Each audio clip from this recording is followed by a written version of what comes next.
You're listening to the Perth Property Show, Australia's only weekly property podcast by West Australian experts for West Australian listeners. Catch your latest episode every Monday at 7 a.m.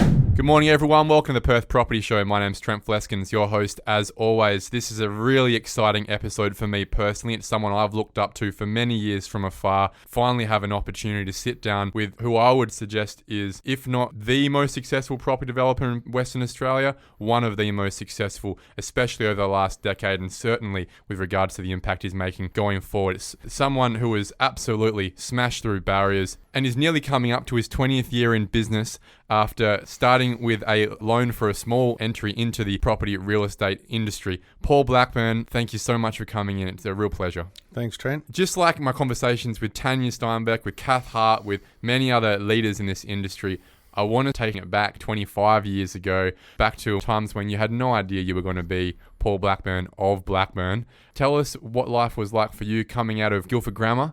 It was a very different aspirational pathway you had to where you've come to today, wasn't it?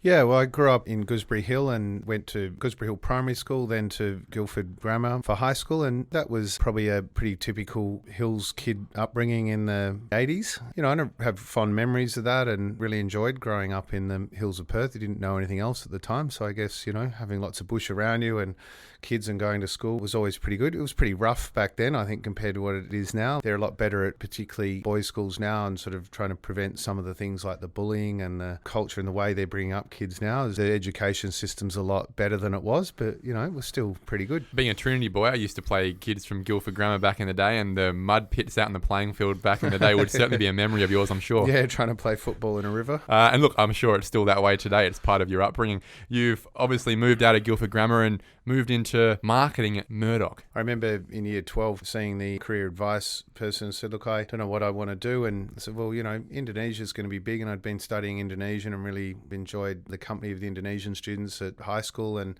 had a real affiliation with Indonesia. So I ended up studying marketing and management at Murdoch University and Indonesian language, and did quite a few of the Asia Studies units, and just really saw my life in Asia and just loved the idea and travelling up there, and saw that Australia's future was going to be in Asia, and sort of heard about, you know, Paul Keating at the time, what they were saying, and really believed in the future of Australia and our ties and work with Asia. I didn't know whether it was going to be in humanitarian work or business or some way or what, but I knew that there would be a strong connection with Asia in some way. Your dad owned a real estate agency, but you never really had aspirations to follow in his footsteps, did you? No, I mean, I never thought I'd end up in property, and I never wanted to be part of his business. And he started Blackburne Real Estate in 1967 and built up a large rent roll and did a lot of property management. And then in the 90s put a syndicate together with Stockland and Rockingham Park and his own syndicate, and they did the Subiaco Square development around the train station there when they sunk the train station in Subiaco. And that was a large project for its day, and there was 220 apartments and 10,000 square metres of retail, but it shows only 25 years ago and they couldn't even get 3 stories approved on a train station in the middle of Subiaco in a town centre. But, you know, Dad did that and they did that very well. But about 25 years ago, I think he wanted to semi-retire and ended up selling his rent roll to one of his partners and retiring. And fortunately had some time as I grew my business, came and worked on my advisory board. What was it about that business? I'm sure you would have had memories growing up of him driving around to properties he was selling and home opens and things like that. There's obviously an excitement to that, a little bit of dynamism there. You never really had much of an interest in that? No, yeah, I think I probably learned a lot more about property just growing up than I thought, because there was always talk about they were the largest property manager in Perth. So yeah,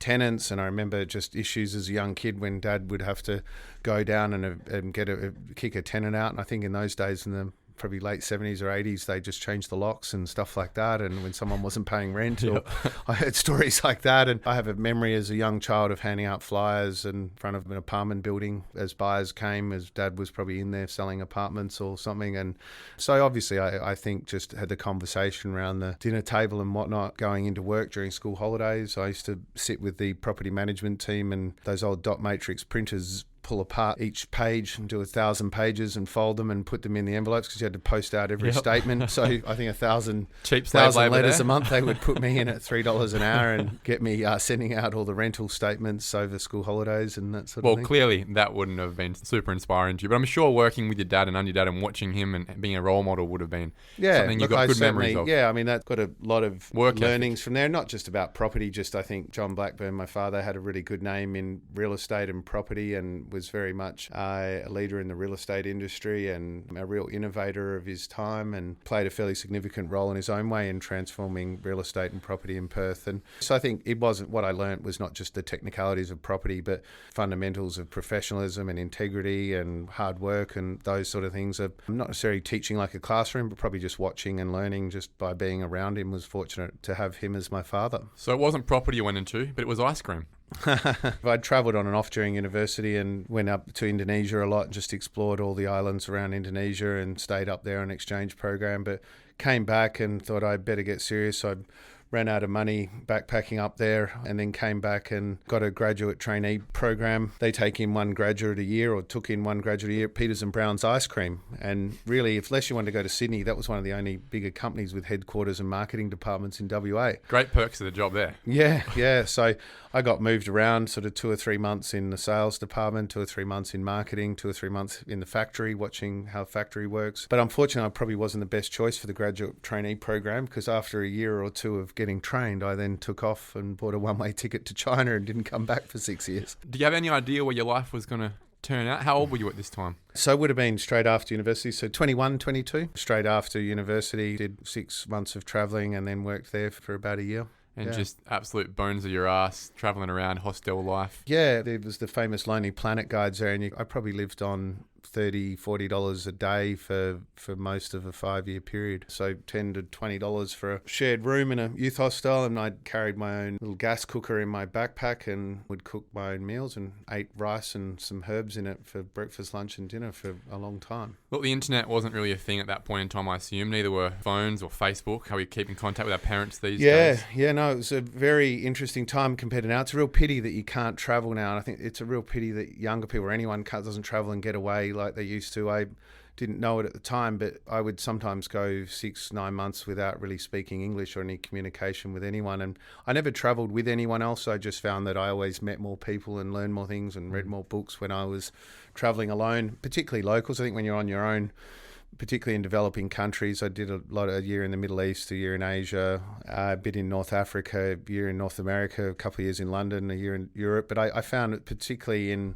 places like Asia and South America that if you're on your own, people tend to be more willing to just come up and talk to you, and got invited to a lot of homes and dinners and meet people. Yeah, real conversations. All that sort of stuff. And that's why I was there. Wasn't a holiday to relax or a party trip. Didn't have the money to buy alcohol, so I rarely drank, and I just found it really satisfying being able to travel and meet people. And one of the best trips was I bought a old Russian Minsk motorbike in northern Vietnam in 1993 and crossed the border from China. I was trying to get through to Tibet, but they closed the border to Tibet, so I had to go back through Vietnam. And this $300 motorbike, you buy it in Motorcycle Street in Hanoi, and drove it, I think, 2,000 Ks through Vietnam and a bit into Laos. Just sleeping on the side of the road or by rivers and cooking as you go, and occasionally getting into towns and staying in the backpacker hostels, but just trying to make my 2 or 3 grand stretch as long as I could back in the day. The interesting parallels between some of your genesis and mine as well, but the difference is I got a year and a half into that time frame in my mid-20s and I had an itch. I really wanted to get back and start something, achieve something. I didn't think the world was for me in terms of the corporate world. I thought it was going to be that vocational space, but I had that itch pulling me back to achieve something in the business world. You lasted 5 years. Was there not points in time in that period where ideas were coming through and maybe you were going to start something? How did you go that whole time and never even consider starting a business as big as today? There was definitely times in that 5-year period of traveling the world. I think went to 52, 53 countries, and where I nearly gave up and was sick of having no money, and I'd work 6 months in whatever job I could get and then travel 6 months. Watching your mates achieve things? Yeah, and then definitely, so I probably didn't have much contact with anyone because we didn't really have letters, didn't have internet, email and Facebook. There you and go, all that's that, a big difference, right? I didn't have any connection to home and didn't speak to really anyone I know for most of 5 years. So I came home maybe once every 1 or 2 years, a couple of times came home and saw family, but otherwise was very much on my own. But I really tried to stay disciplined. I remember now very clearly trying to say, this is the best chance to do it. You're in your 20s, you don't have kids, you're not married, you can just travel. I listened to older people had told me at the time, 25 years ago, this is the best time to do it. And every time I thought about stopping and going back to Perth, or I was actually going to move to Sydney or live, maybe London, but probably Sydney. But I thought, I won't decide on where I'm going to live until I've done this for a good 5 years. So I really wanted to get through 5 years and knew that it would be harder later in life, which it is. And thought I'll just learn as much as I can. And I also knew that traveling, I was learning more off the people I met than I'd ever learn in any graduate program or working in the city in a building in my 20s. I just thought I'll do that later in life. And I look back now and I definitely learned a hell of a lot more in that 5-year period backpacking the world than I would have in an office job after university. I think it's very disciplined to have lasted that long in the first place. The immense amount of information about the world, about people, about experiences you would have learned in that time. Not many people will ever have the time to achieve that. They would never give themselves that time frame. But there would have had to have been a point, clearly there was a point, where you decided it was time to come home.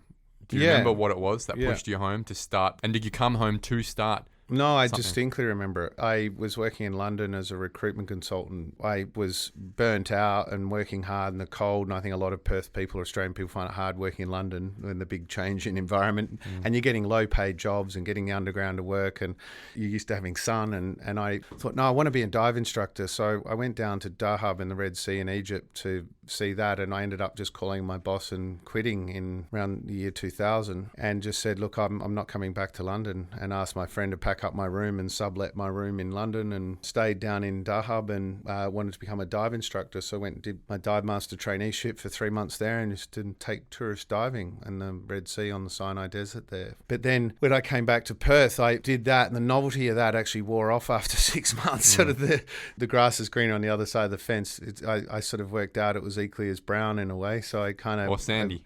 Or sandy, yeah.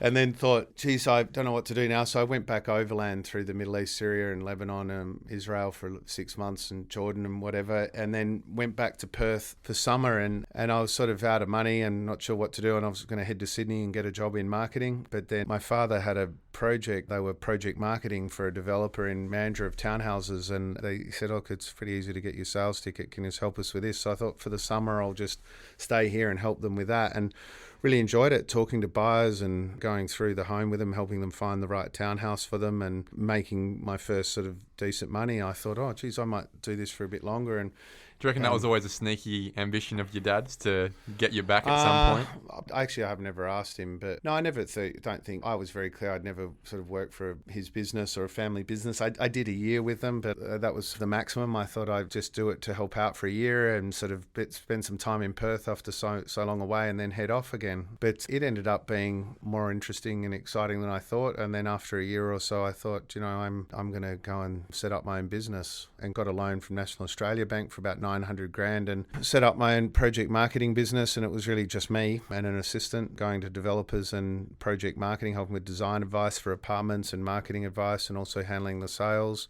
But I also purchased the strata management portfolio and 4 or 5 property management clients from what was called Blackburne and Joyce Real Estate at the time. Tried to turn that strata management business around, and it was turning into a fairly good business, the strata portfolio. So, but it only sort of ended up being 5 or 10% of the main business. But the main thing was always the property development, project marketing, consulting in the first 5 years as a project marketing consultant. But then going into doing our own developments 15 years ago. So, and this is an interesting point. Even back then when you started Blackburne, it wasn't a property development company. You bought a strata role, bit of cash flow coming in from the side, and your personal job is still essentially a project sales agent. Yeah. At no point in time at that point you're thinking, I'm going to be a big property developer one day. No, yeah. I mean, I thought I'm going to make this into a big company. I was very confident I would. I didn't know exactly it would be a property developer. It took a few years for me to realize that probably where it was heading. But I actually thought it would become the biggest project marketing business. Yeah. We did in Western Australia, and we had an office of project marketing business in Melbourne at one point as well. But I think I didn't really see exactly what it would be, but I was very confident that I knew how to make it into a big successful business. But I guess everyone is when they start out a business. But there was certainly times where I may not have made it, because I started in March of 2003. So this March coming is 20 years. And the first 5 years or 10 years, I think I was quite disciplined. Just sort of drove a $2,000 Commodore and lived in a small 2-bedroom apartment in Subiaco, and didn't really spend much and lived quite frugally. And just my travel was really just sort of still when I went for a month a year, just backpack around Asia or something, and still did quite cheap travel for the first 10 years. But that got me through the GFC, because that hit in 2007, and quite a few of the developers didn't end up paying us on. We'd had about 1,000 sales we'd made, and we're owed 5 or 10 million over a 4 or 5 year period. So probably 800 a year, and after cost that might have made 200,000 a year in profit, and I didn't end up getting paid for a lot of those sales. So that really hurt, but we got through that 2007 downturn. But I actually ended up getting paid on some of that, and we cut costs and use that money from all the sales we were making. And I would do a lot myself rather than pay a sales agent. I'd do most of them. And that created enough money to buy a site sort of around then. So Was life more or less complex back then, relative to your capacity at the time? I think it was probably quite simple back then, because all I was doing was work. And for the first 10 years, I think of starting the business, there's no way, I didn't have kids or a family. If I did, I wouldn't have seen them. I was sort of regularly at the office till 10 at night and worked all weekend. So I think in starting your own business, it's harder to find what's work, because if you're not sleeping, and even then when you're sleeping, sometimes you're working, you dream about work or whatever. But if I wasn't asleep, I was pretty much working in a way. Even if you're at a restaurant or a bar, if I go for a walk afterwards or whatever, you're thinking about work, and that's working. Or it gets harder these days with the accessibility of the phone, yeah, emails, yeah. you're never off. That's right, yeah. Your first development opportunity, do you remember what it was?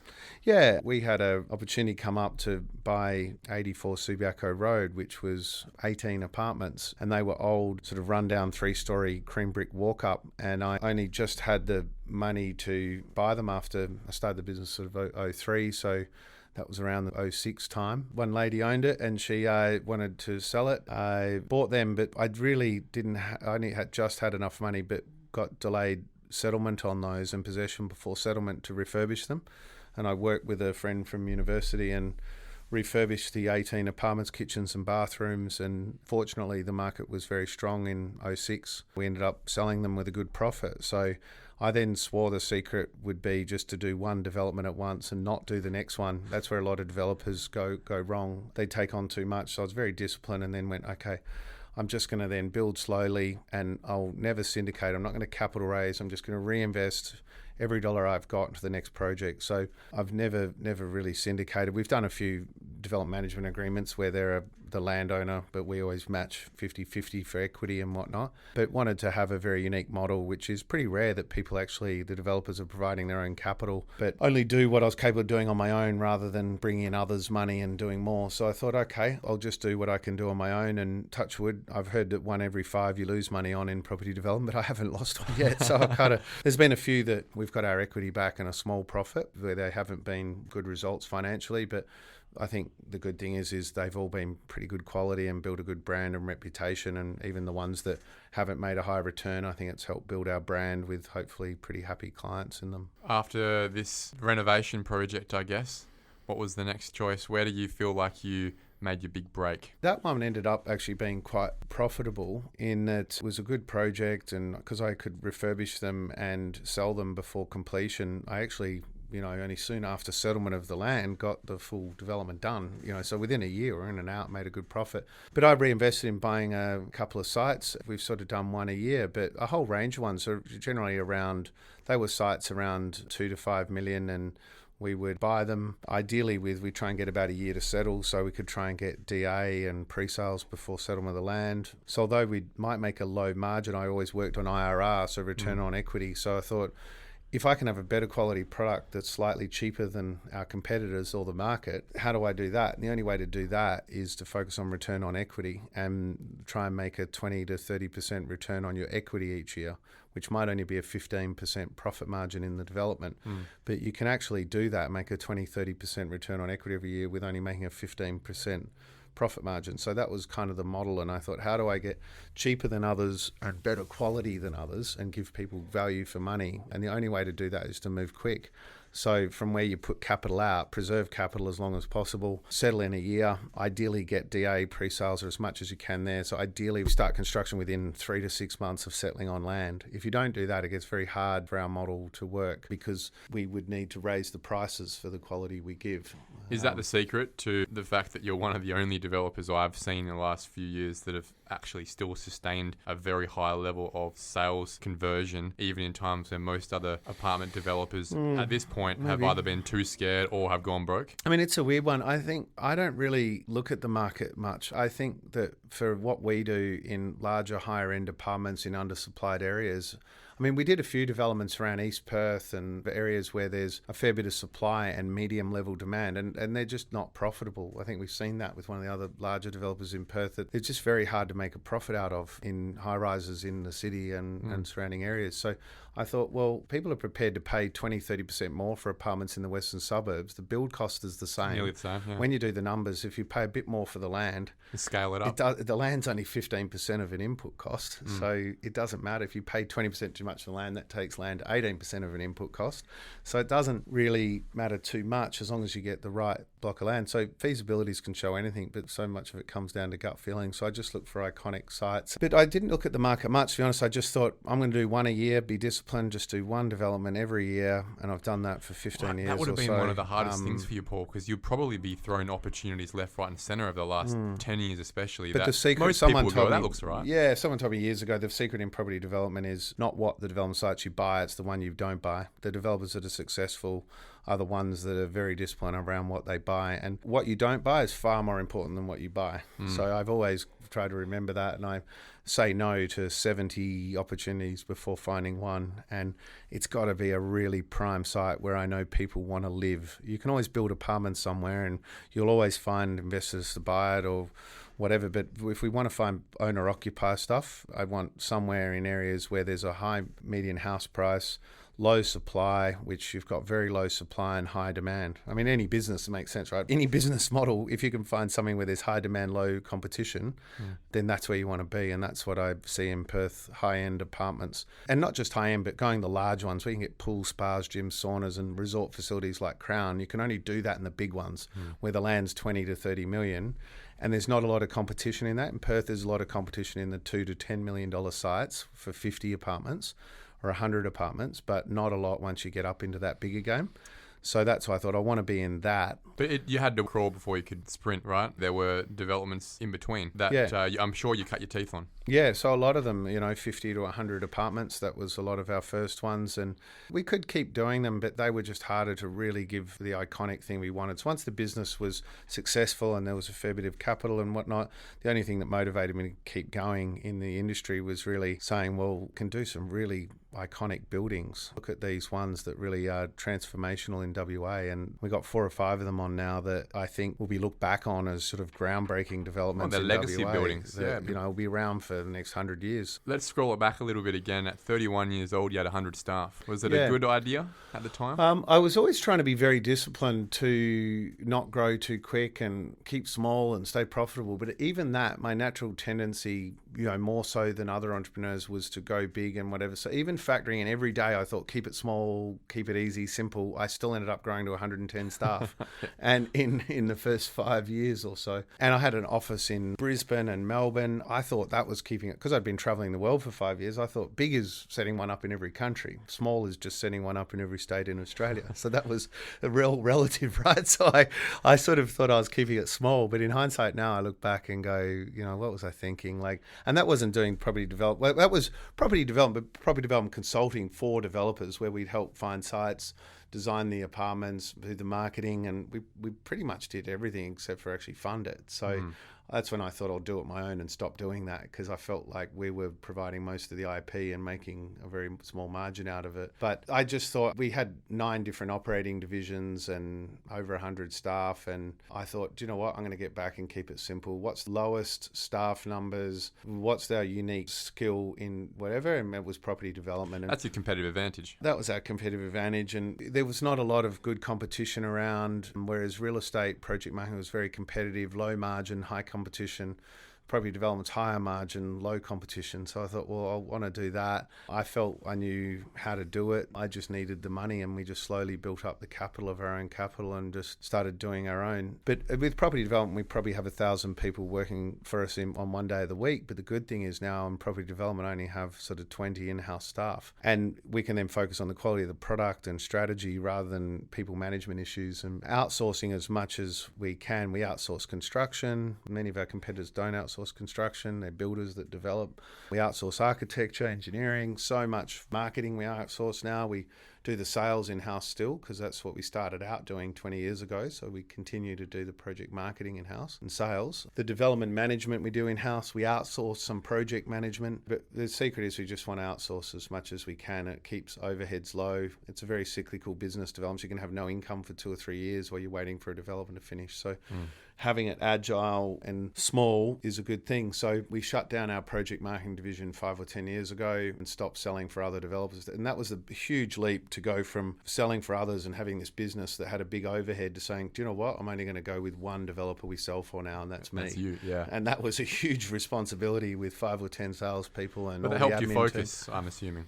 Yeah. I mean, we have to. We've had 2 of our salespeople been there 10 years and whatnot, and just every year to supply enough stock to keep salespeople there and to cover the whole overhead and run the business. Now it is a bit. We have to buy one site a year, or the business then and that goes site down. Must be a legacy, and it has site. to be a great project. Yeah. And if you buy the wrong one, then you're bogged in. You've got a whole year of income that is gone. So and 5 years of work. You can dig yourself into a hole, and I guess when you're in those price points, you're digging yourself into a hole with a big bulldozer very quickly, that you want to make sure that hole is one that is going to be profitable or fruitful going forward. But it just makes sense now. It took me a while to learn that in the first 10 years, but now we have probably 100 times the income we had when we had 110 staff. And in developments, we've got 20 staff and 10 or so in property management, 3 in finance broking, and just outsource everything else. But our income would be 100 times more with what we've got 80% less staff than we had 10 years ago.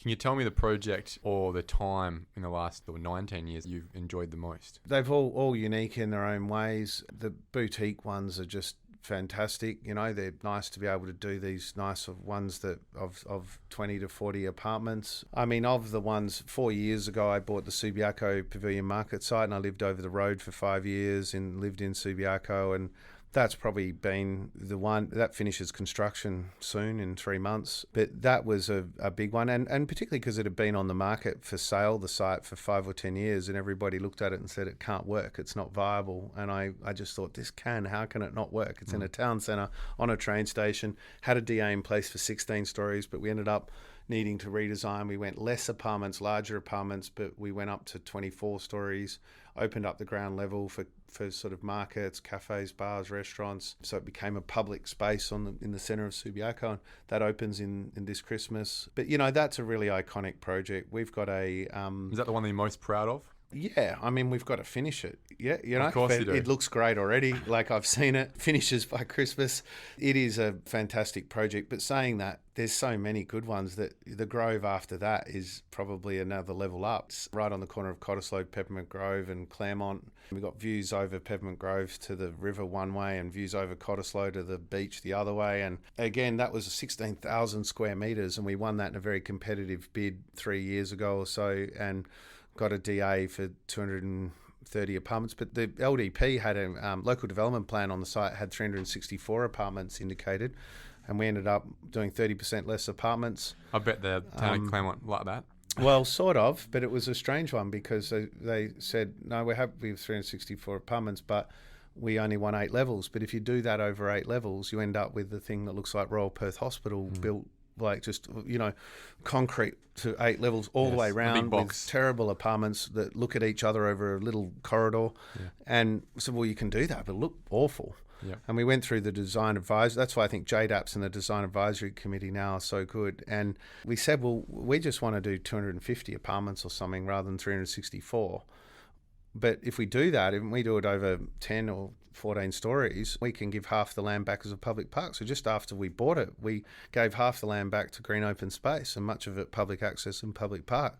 So what a great outcome for the community. And it shows how beneficial height in the right locations, appropriate height in the right locations can be good. Unfortunately, in Perth, there's a lot of where there's inappropriate height in the wrong locations, but there should be no fear of height and more height in the right areas in the right locations. And the sites like we've done are the right locations. And that's shown by as well, most of the buyers are locals. So Grove is just an amazing project. It's very similar to One Subiaco in size, but that finishes in a year's time. It's nearly sold out. Subiaco's sold out except for one penthouse, I think. And the Grove's only got 10 left of 250. So 500 apartments worth 600 million in the two developments, and I think there's only a handful left. That's pretty impressive, Paul. Do you even expect yourself to have sold that many that quickly?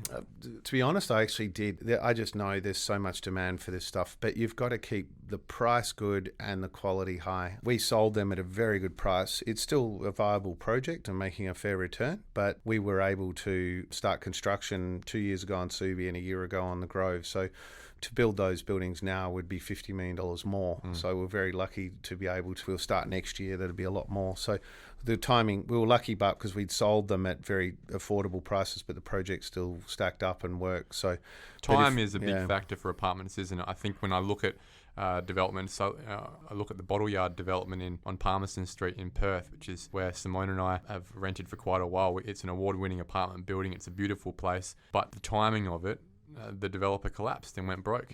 I think that from my understanding of large format apartment development, time is your biggest risk. Is that you can start something, and if you can't get those things out of the ground and sold in a certain time frame, then the market could erode away every good decision you've made. And I agree in some respects, but disagree in others, in that I've released one a year for 15 years, and I don't look at the market a lot. If we find stuff where there's good, strong, natural underlying demand from owner-occupiers because there's a significant demographic shift towards apartments, then it does make a bit of a difference, the market going up and down. But certainly projects where it might be 50% investors or more, that's when they either make it or break it. And that's why I decided to move out of that market 10 years ago. And that if it's relied on a lot of strong investor sentiment and people come on and go, yeah, great, I'm going to buy this, there is a bit more risk there as a developer because things can turn. But if we're doing your well-priced, high-quality product in really good locations, yeah, we want to move as quick as we can when the market's good, but I'm not that concerned on that. We're just going to release one a year. It would take World War III to have us not release a project every year, and it might happen actually. So, but it would be very rare that we wouldn't release a project every year. It would have to be something significant going on in the world to stop us releasing one project a year. You've mentioned it a few times now. You don't look at the market too much. Would you consider yourself a property expert or a marketing expert or a development expert? I think the secret in development, you have to be an expert at everything. So apartments is so technical that if you make a mistake on anything, you have to get 100 things right. So you have to be a financing expert. I think a lot of our skills actually in finance, numbers and maths. And part of that's risk management and risk assessment in looking things at numerically and percentage chance of this happening and percentage chance of that happening. We as an organisation and me personally think a lot like that in terms of risk management and applying percentage chances to everything. So thinking mathematically, but also combining that with an ability to understand your market and design good quality product. If you're not designing what people want, well, and that's got to be fanatical. Like the apartment development, you have to, whether the bath is 2 inches to the left or the tap's to this shade of green or grey, that makes or breaks developments. And it can't be just luck that we've had, so many successful developments over 15 years. And I think it must be the attention to detail is a big thing and not missing anything. But having to be a marketing expert, a finance expert, understanding your market, design expert, like we don't just rely on the architects to design the building. We're very, very involved with that. and brief them very clearly and work with them daily to work on the design of buildings. And being a business expert and a management expert too, knowing what to outsource, what costs to have in-house, how to run it lean and mean, because you can be waiting 3 or 4 years for income for a project. Like if you start a development, you're not getting any money back for 5 years. So that's a big, substantial cost risk. So you've got to be an accounting expert too. Yes. And know where you're not an expert, how to surround yourself and have the people management skills to surround yourself with people that do fill those gaps in your own knowledge and ability. A lot of people I've spoken to casually about you have given me the impression that you're a bit of a cyborg when it comes to your work ethic. That you don't stop. So cyborg positive. I guess if it's focused on the job at hand. Yeah. In terms of your capacity to work in detail at high levels of stress and pressure and constantly over years, do you ever feel burnt out? Yeah, look, the only reason I do have a very high work capacity, but I think it's unfair to compare that to someone who may say only get 20 days leave a year and have 2 kids at home. I mean, for the first 10 or 15 years particularly, I always travelled 2 or 3 months a year, but I would do probably the equivalent of 2 years' work in the 9 months I was in Perth. So therefore, I think people look and go, how do you do that? We do that because I take a fair bit of time travelling. But when I'm in Perth, and particularly before I had kids, if I was in Perth, I was working, so I could do a lot. But if you did that and you only had 20 days leave a year, you would burn yourself. I still burnt myself out. I would work so hard and then I'd burn myself out and then I'd nearly collapse and then go on a trip and do, I used, mostly adventure trips, sort of hiking or mountain biking somewhere in Asia or So your work wherever. is essentially a series of sprints. Yeah, and go really hard for a period of time and then collapse and go away and try and get myself back together and get perspective again and then get back into it. So yeah, but it's just being very focused on it, and I'm just purely driven by knowing that at the end of the day, I've got my name on the business, and money can be won or lost, but you can't repair a damaged brand. So there's a lot of pressure on me to make sure that we deliver the promise and make good apartments, and particularly now they're in the western suburbs, I'm living there and kids go to school there. You've really got to make sure that we can't please everyone, but we do a pretty as well as we can to make everybody as happy as we can. What's next for Blackburne? I think now we're certainly onto something. The new strategy 5 years ago was just to stick to larger, higher, iconic projects. We thought about whether we do townhouses or smaller developments of 50 apartments or whatnot, but really said no, our unique thing is these larger 200 to 300 apartment projects with usually commercial at the bottom. I've got 2 great projects we're going to be announcing soon that are sort of 300 or 400 million each, and that's going to keep the Blackburne Property Group apartment developments division busy. Property management's a big focus of ours. We've got 1,000 apartments we property manage now, and we're going to be doubling that over the next 2 or 3 years. That'll be at 2,000 within 3 years, a bit through acquisitions, but also growth. So Blackburne Property Group's that, and really just we've got such a strong team, right from our reception administration team right through to the directors. There's a really strong business there. So it's really just making the business better, not bigger. I don't necessarily want to get bigger. We've got $1 billion worth of developments on at the moment. So they take 5 years and they're 200 or 300 million each. So that's enough, and 30% of them will sell to investors. So that's going to feed a lot of new managements and finance broking business. So they'll continue to grow, but just get better and do good iconic projects for Blackburne developments.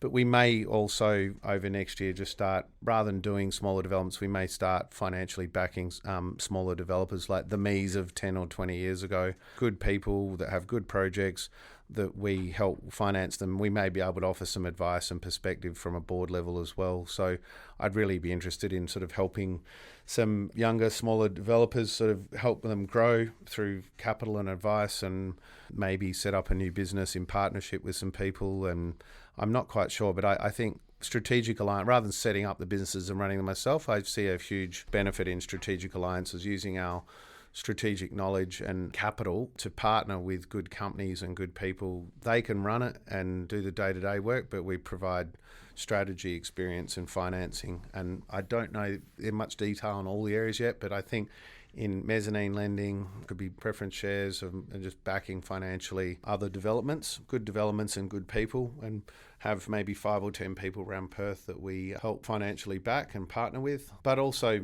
getting into different things like expanding finance broking is going pretty good, but we might look to partner with other finance brokers and see how we become bigger and better in that. Sounds like you've got a little bit of a penchant towards mentoring, maybe. giving back a little bit. Yeah, I think, and also I did say 20 years ago, that was one of the main reasons for wanting to make some money, was I was quite frustrated in the time I had through Asia and seeing a lot of the issues and not having the ability to do much about it. And I thought, okay, well, really, if you're going to do anything, you've got to make money. And it was a 10-year plan there, and I'm 9 years over time on that. So now I'm going to get back to doing the things I set out to do, which is can't really create change and make a difference in the world that easily. And certainly having some capital behind us does help achieve that. You don't need the capital to do it. You can do it without money, but it really makes it a lot easier, and you can have a lot more impact with some of your own funding behind you. So doing that, and I'm not sure exactly what I'm doing is just taking a bit of more time off this year to get the headspace to think that through.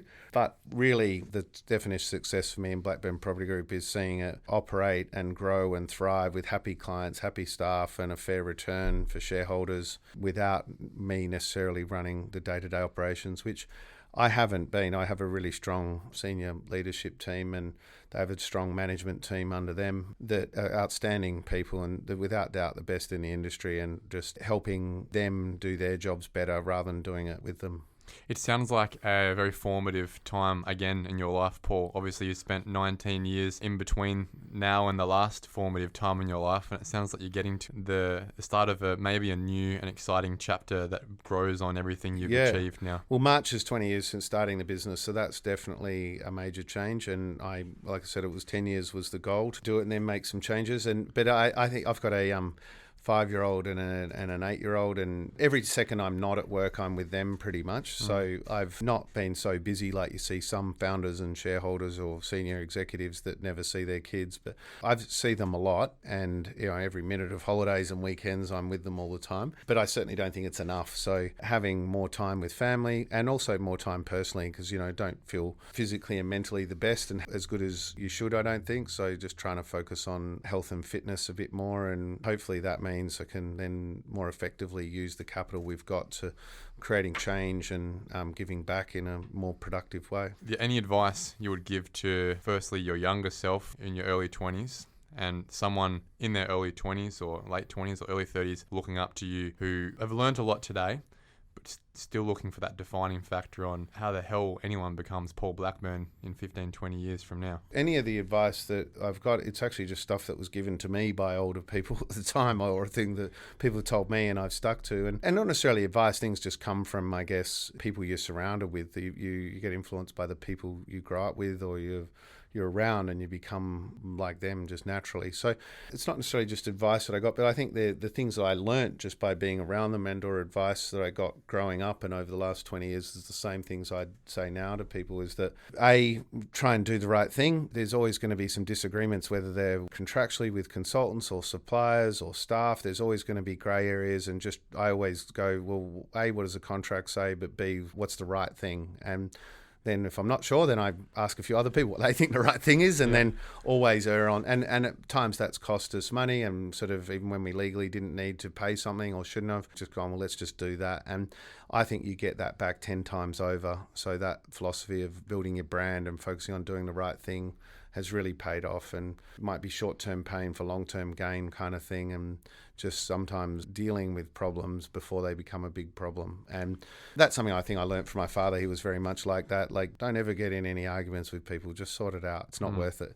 So people think they might have saved $5,000 by not paying someone, or, if there was a grey area in a contract and that person unfairly claims $5,000, might say, well, I don't owe that to you. But often, even if the person's wrong or not 100% right, we just go, look, we'll do it because it costs me more than $5,000 in pain and hassle and brand damage or whatever. Yeah. So it's even if you know you're right and you think you're right, I've generally just gone, I don't want an argument, and we'll just sort it out. Another one was just always surround yourself with people better than you and smarter than you in their particular area of expertise, So my job's not to know everything. It's just to have the skills and ability to surround myself with people that collectively we do know more than our competitors. And that's what I focus on very clearly, is trying to go, what are the skills gaps? How do I surround with myself with people that complement my shortcomings? And I'm terrible at most things. I'm just good at a couple of things. So I just try and focus on what I'm good at and fill the gaps, and surround myself with people that are much better and smarter at me and have more experience than me in that area in which we're weak on. I learn a little bit about everything about it, but hopefully have experts, whether it's in accounting, marketing, finance, design, best architects, best builders. We always pay top dollar to try and get the very best people. Our developments at the moment, we've paid more probably, but we're using multiplex to build them. We probably pay more for our architects and designers and consultants. Our marketing spend would be double anyone else's, but I think it looks better. Your marketing and your displays, for example, are the best I've ever seen. People seem to scrimp on that. It's funny on marketing, and out of $300 million development, marketing would only be 1%, $3 million of the $300 million. You can say cut that to 2, and it makes 0.33% of a difference. It's really not that. But it could be the difference between 30, 40 apartments being sold. Yeah, and the project starting construction and making a viable margin or failing and killing your brand and losing money. Yeah. So I never skimp on marketing, and I think everyone else does. I think it's crazy. And don't skimp on people and wages. We like to think we have the best people in the industry, and as they deserve to, should be paid better. And I think we're known for paying at the very higher end of the industry for each role, whether it's an admin role or whether it's a development director role or CFO role. What that allows you to do is leverage off the best people in Perth. Yeah, it's almost, in a way, I look at it a bit like profit share. Although we're paying a fair bit more, I think they're contributing to in profit and being driven by getting right people and rewarding them well to do a good job, and means we can retain and attract the best people. But the other, looking after yourself physically and mentally, I haven't done a great job at times, but there's no way I could have worked and stayed as focused as I did if I didn't try to exercise every day and try and get 8 hours sleep a day and try and eat well and don't drink too much, which I don't do a very good job of sticking to sometimes. But like most people, but trying to stay focused on that and try and do a pretty good job of that. It's very hard to work at a very high rate and intensity if you're not physically and mentally fit. So doing that, and like I said, looking after people and always thinking about the end client. And that's because we started out as a project marketing agency. We become client driven, whereas a lot of our competitors were builders and they become cost driven. They look at how to make money is by saving money. We make money by spending money. Yes. And that's why our developments have $10 to $20 million more in them for exactly the same building than most of our competitors would, whether it's the quality of the wallpaper or the furnishings. And I just think we get that back. It's very hard to put the numbers on it. And if you look at it from a project management point of view, it doesn't make sense. It's like having faith, really. But I do it anyway because it seems to be working, right? So I kind of go, I know that we have got stronger revenues and stronger profits than a lot of others. And good thing is the buyers are also doing very well out of it. So it's a true win-win-win. And there must be something about what we're doing that's right. So I think it's that focusing on what does the market want, not what we think it wants, and really understanding the market. So when we launch a project, myself, the directors, the development managers, everyone is there talking to buyers and engaging with the sales team daily. We don't even have a sales manager in-house. We have the development managers dealing directly with the 4 or 5 or 6 salespeople. So that keeps them in touch with the market, and the development managers are down there talking to buyers in displays every weekend. I think that's a real key, is talking to your customers and not losing touch with customers. And we also bank with the major Australian banks. We've got really good relationships with major banks, and we stand behind our projects and put our own equity in and have really, really strong support from major banks, and not then needing to go to second tier lenders that would be a lot more expensive, which means we can't deliver the quality at a low price like we do. Bonus question. Tim Gurner has entered Western Australia. You are of the same ilk, high performing. He stands out in the East Coast, you stand out in the West Coast. Do you see Tim's entrance into WA with the Chellingsworth building being a threat to your patch, or do you welcome it and go, well, if he's coming here, it means it must be a great time to develop in Perth? Well, firstly, I think the Gurner model is very different to ours. We provide our own equity and do our own developments, and I guess we've tried to stick to being a developer. We don't do so many of the DMAs or use others' equity or whatnot.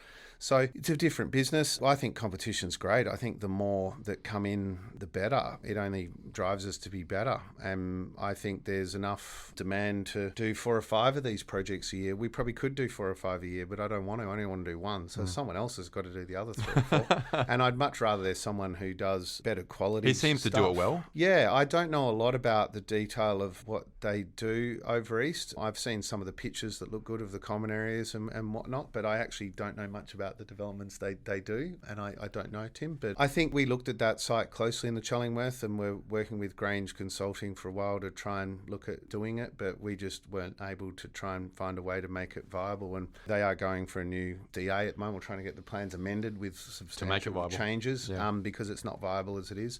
And I think without a new DA, the project, hopefully it goes ahead. I think at the land price they were talking about and with construction prices now, if it does, I think it'll be very marginal. That's why we decided not to do it. But hopefully they pull it off and are able to find a way to make a profit out of it. Well, it'd be transformative really. You think about entering Stirling Highway with a building like that and then moving along with it, moving into the Grove. Yeah. There's some fantastic bookends to the highest value parts of WA. Yeah, you know, those town centres really need it. In Subiaco, around that train station there, it's crazy that that's 3 stories around the train station, only done 20 years ago. What a wasted opportunity. You know, that should be like 5 or 6 high-rises of 20, 30 levels there, and Rockaby Road would be buzzing, and it would be a real well, luckily prime you've town gone centre. in now, and ironically you've done it across the road from where your dad did it. Yeah, and I lived over the road in the 3-story ones, and they spent 10 million 20 years ago sinking a railway line underground, 20 million or whatever, a lot of taxpayers' money, and then put 3-story walk-up apartments above it.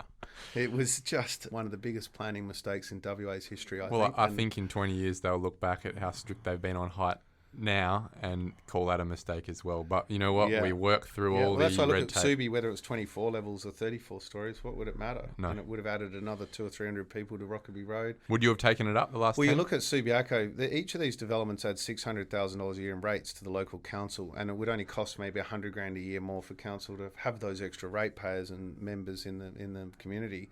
So there's a $500,000 a year profit from each of these developments to the councils, which should take pressure off rate increases, lower rates, and improve services. So it's a the push great on POS thing having that density. But I mean, there's so many benefits of it, and I just think there's so many benefits, and it is only a vocal minority that are against these big developments. But so there has been some height in the wrong areas as well. But town centres like One Subiaco, large iconic sites like the Grove and the West Village one we're doing, which is our biggest project yet. We're just launching for sale now in Carrinup Shopping Centre.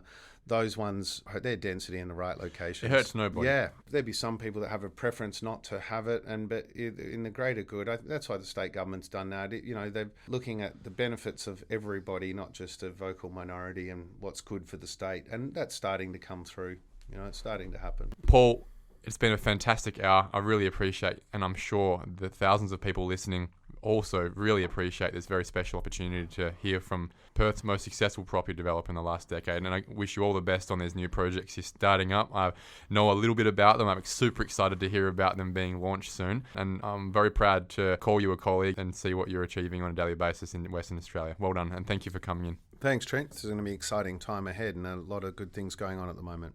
Cheers. Thank you for listening to another episode of the Perth Property Show. If you've only just joined the conversation, you can catch up by heading over to our website, perthpropertyshow.com.au, subscribing to the podcast, or joining our Facebook page. Don't forget to tune in next Monday at 7 a.m. for more expert insights, local analysis, and suburb spotlights. Happy hunting!